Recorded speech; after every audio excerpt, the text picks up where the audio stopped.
Hi everyone, welcome back to Diksha's education hub. आज के इस लेक्चर में हम करेंगे अबाउट द कौन कौन से ऐसे फैक्टर्स थे जो कि कॉलोनियल एरा में इंडिया के अंदर पॉवर्टी लेके आए। तो एक ही जगह पे आपको सारे पॉइंट्स मिल जाएंगे मेंस के लिए। Again very important topic.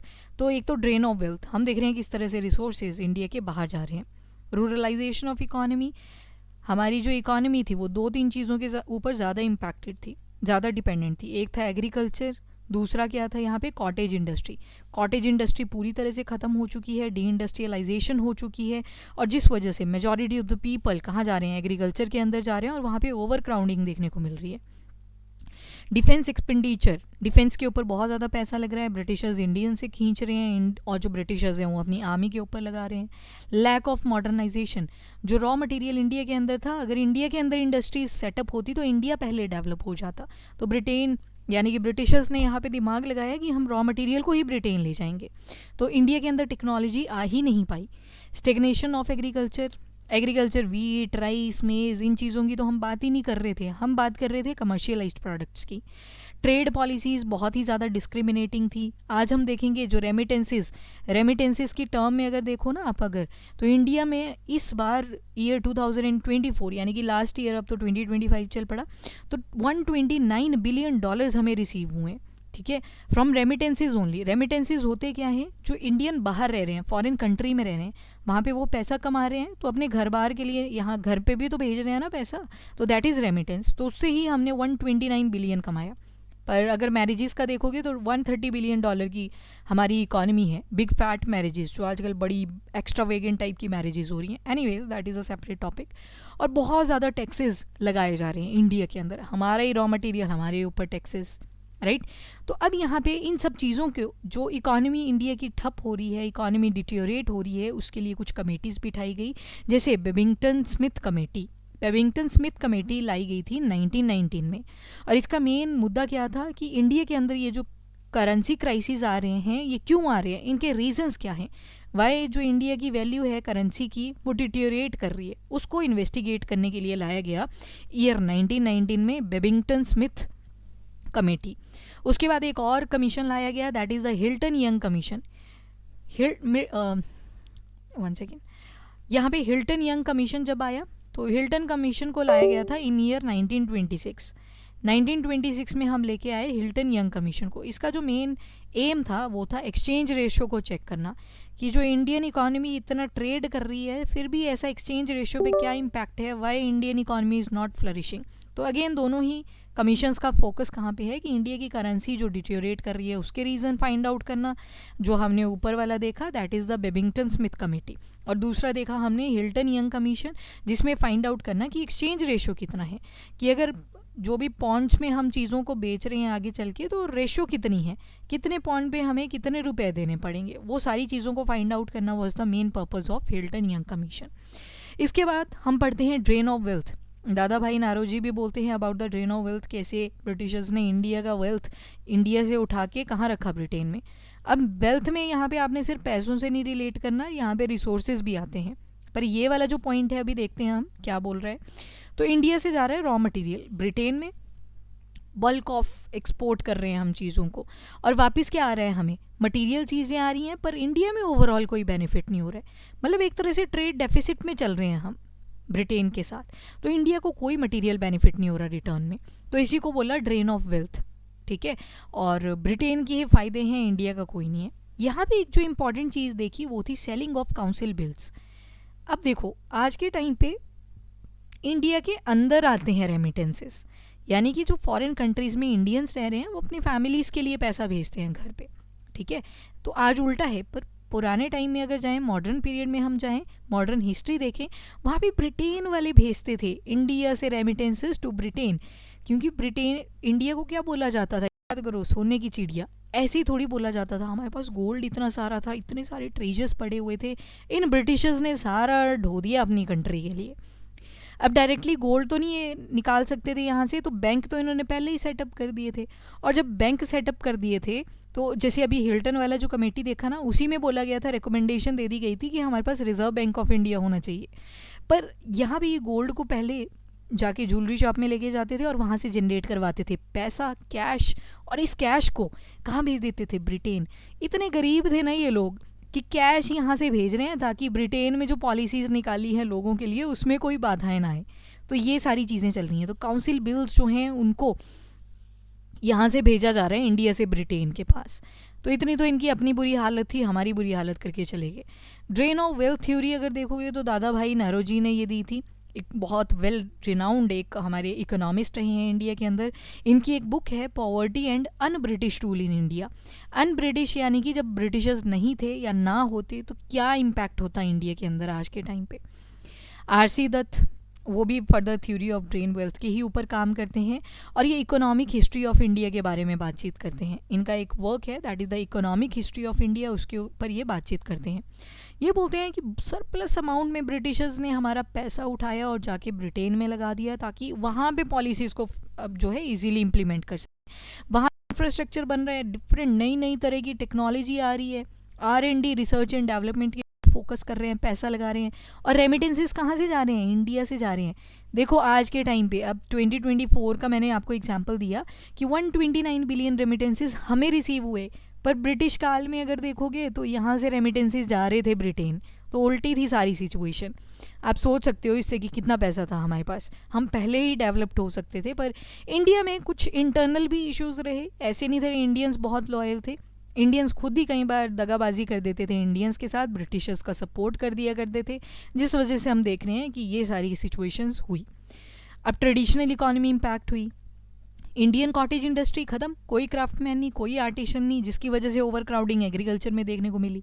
तो आर्टिशन और क्राफ्टमैन तो पूरी तरह से ख़त्म हो गए और डी इंडस्ट्रियलाइजेशन पे फोकस किया गया, यानी कि कॉटेज इंडस्ट्री से उस इंडस्ट्री को बनाया गया जिससे ब्रिटिशर्स का फ़ायदा हो सके।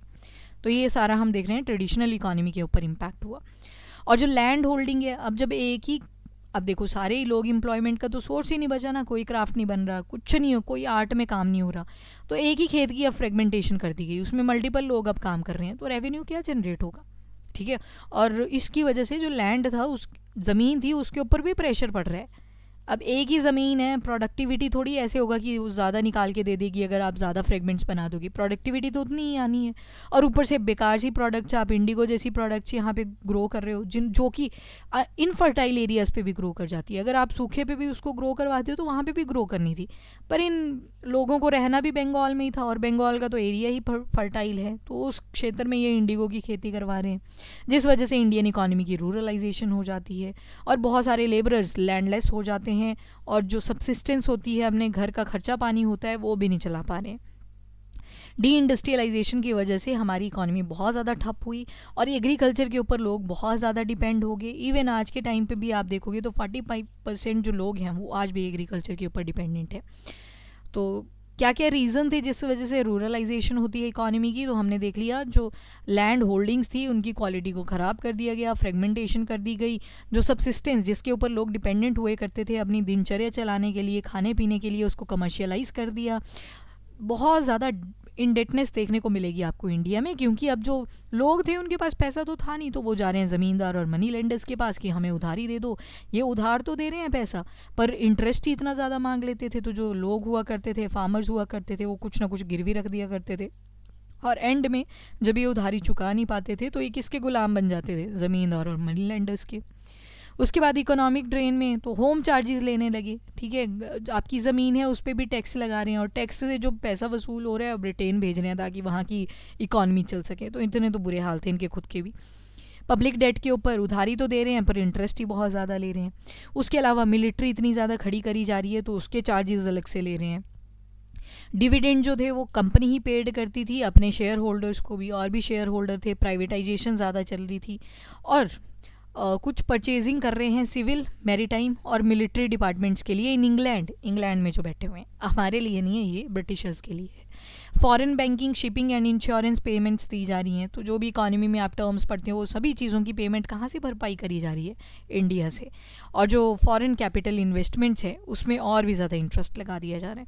यहाँ से सस्ता वहाँ पे महंगा, ठीक है, इंडिया में सस्ता और वहाँ पे महंगा कर दिया जा रहा है। और क्या क्या इकोनॉमिक डेवलपमेंट्स हो रही हैं? तो देखो फिर से वही बात आ गई, कॉटन, जूट, कोल माइनिंग, इनके ऊपर ज़्यादा फोकस किया जा रहा है अगर 1850s की बात करें तो। मशीन एज जो चली इंडिया के अंदर स्पेशली रॉ मटेरियल की एक्सट्रैक्शन के लिए, वो चलती है 1850s के अंदर। उसके बाद बंगाल कोल कंपनी अगर देखोगे आप तो 1843 में बंगाल कोल कंपनी एस्टेब्लिश हो जाती है।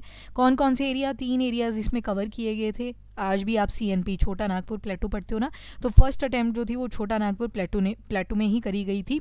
और कौन थे वहाँ पे, वेरन हेस्टिंग थे, गवर्नर जनरल ऑफ इंडिया उस टाइम पे। छोटा नागपुर, प्लेटो और बिहार, बंगाल, इन एरिया में जो है वो आपको कोल कंपनीज देखने को मिलेगी। कोल अच्छे अमाउंट में होता है। छोटा नागपुर, प्लेटो, जब आप मिनरल्स वाला चैप्टर पढ़ोगे वहाँ पे हम CNP को दोबारा से पढ़ेंगे। तो इन क्षेत्रों में कोल कंपनीज को एस्टेब्लिश कर दिया गया।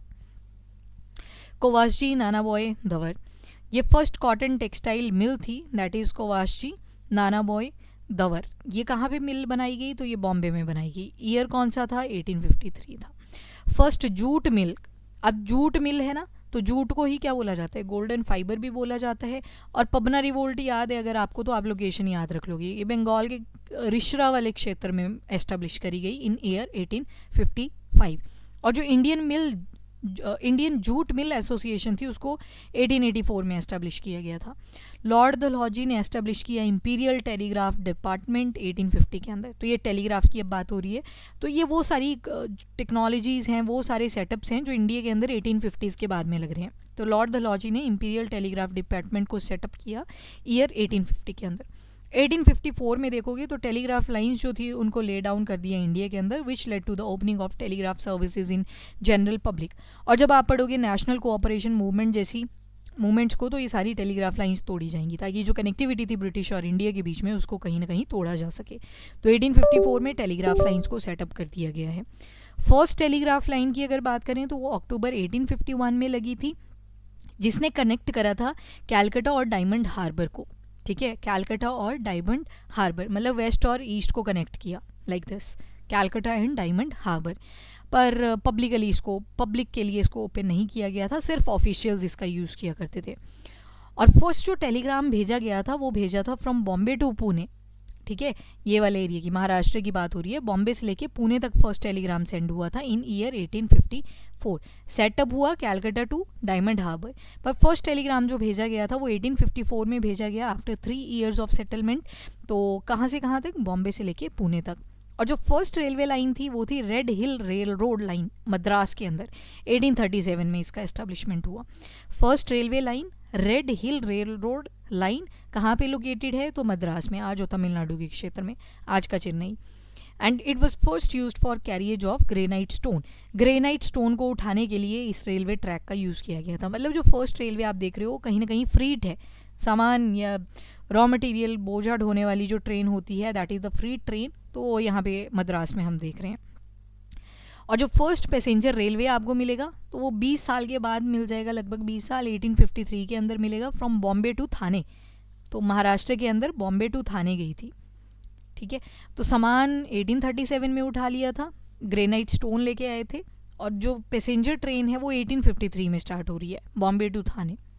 अब देखेंगे हम इंडियन रेनेसां और socio religious reform, highly important. UPSC majority of the question देखो आप यहीं से मिलेंगे आपको, तो वेरी इंपॉर्टेंट टॉपिक, पर देखेंगे अब नेक्स्ट लेक्चर में। अभी के लिए इतना ही। If you like the video, do like and share as well as subscribe the channel. Till then, bye bye, take care, thank you and have a nice day, keep studying and keep watching.